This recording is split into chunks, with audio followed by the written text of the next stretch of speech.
things never work, ever, ever, ever. Today's Hey Landyn is all about moving to a new city. So I've gotten this question quite a few times, and I just wanted to talk to you about my experience and maybe give you a little insight to how I've handled 9 moves during our marriage.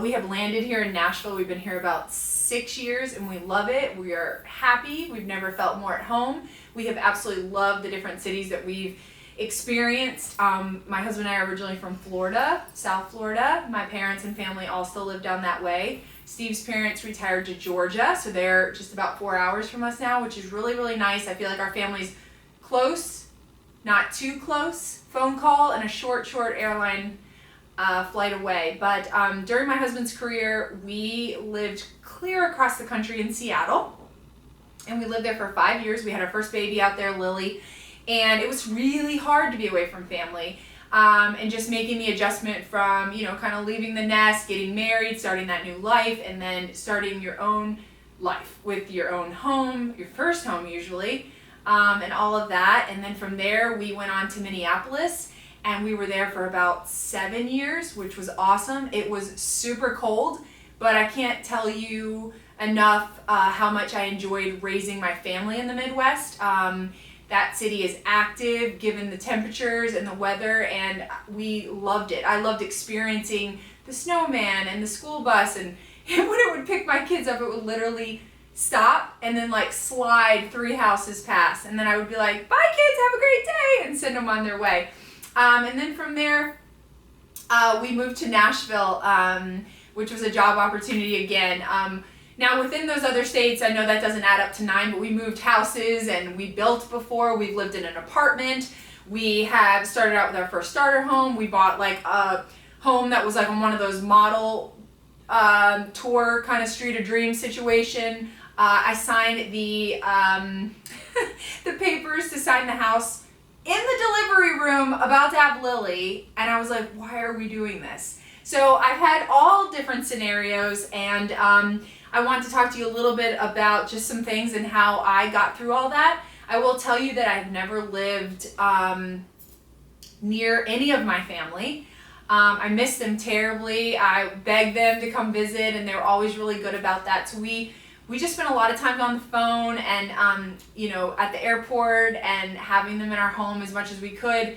Again, with Steve's career, we couldn't really just pick up, especially around the holiday time. So I ended up doing most of the hosting. And I think that's what kind of led me to maybe almost things I'm doing today, is because I had to figure out how to host, how to be the house that everyone's coming to all the time, and get organized and come up with a quick appetizer. So quite honestly, I feel like every life experience that I've had leading up to the last 3 years really set me up for anything that I share with you. Now, I'm not an expert in any of these areas, but these are definitely topics and things that I enjoy so much. So let's get to moving. I was a huge list maker, list, hiring the movers ahead of time. Now, Steve was working quite a bit, and I had little kids, and so it was really up to me to kind of organize all of that. So I think being super organized, getting a great moving company. I will tell you, it's probably harder to move down the street than it is cross country. I don't know why that is, but it is. Lots of boxes, lots of packing. If you can afford to have someone help you pack, that wasn't always the case for us, so I spent a lot of time packing. There towards the end, I was like, I can't. We have to get a mover to get everything cross country for us, and we did that, and that was awesome. Definitely expensive. Moving is probably one of the most stressful things you can do, but I think if you can just kind of, take care and make sure you really have thought out a few things, I think you can get through it. It's all about your attitude. I believe that so much. If you're husband gets a job transfer and you're like, I don't want to leave Indiana, and you can't go into it like that. I said this all the time. If Steve was like, tomorrow we have to move to Montana, I will tell you I would be really, really sad, because I love Nashville. I love my friends here and my neighbors and everything. But I would be like, all right, well, home is where all of my family, my husband is my kids, and so I love adventure. Maybe I'm a little more adventuresome than most, but I just was ready at any given moment. Given Steve's career, we had to be ready. Whether there was a trade or he, you know, when he got drafted. I mean, we were just like, you never know when your career is going to end or going to change. So I was always ready. So packing and making lists and getting someone to help you move is key. Also going into it with a really good attitude. You got to just be ready to explore. I think change is a beautiful thing, and if you could just embrace that.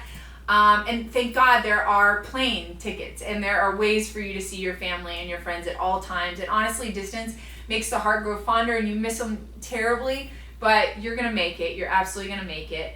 The other thing I can say is there's so many great apps now on your phone. Like, download your neighborhood app, your new neighborhood. Say you're moving to a new city and you're like, what are the hot new restaurants, or what are some activities, what are some gyms, and what are some women's events going on, or what. And I met so many of my friends eventually once I started having kids, like through school, and you end up meeting another mom. And 9 times out of 10, not everyone's from the city you're from, so you'll be able to strike up a conversation. I think it's key to be open to new ideas and new experiences, like happy hour after work.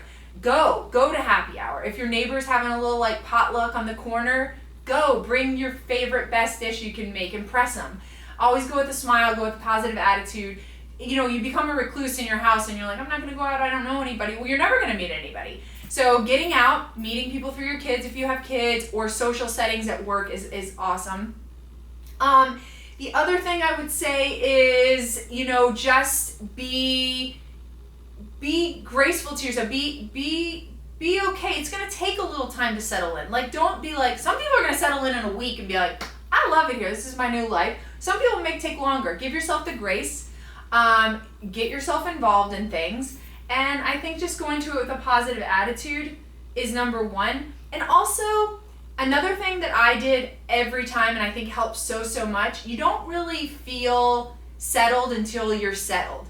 Do you know what I mean? Like, the longer you leave the boxes in the dining room stacked up, not unpacked, the longer you feel unsettled. When you come home, you're like, oh, and it's just a mess, and it's not organized, and you feel chaotic, and you're supposed to, you know, use your home as like a reprieve, and that you can relax and just, now it's going to take some time, but I think if you can just knock it out, like decide to yourself, like, we're going to put in this 2 weeks, and we're going to get everything, we're going to get the pictures hung, we're going to get the lamps plugged in, we're going to get the light bulbs, we're going to paint that room if we want to paint it. And I think just like hammer it down, because as soon as everything around you is like in its place, you're going to feel in your place.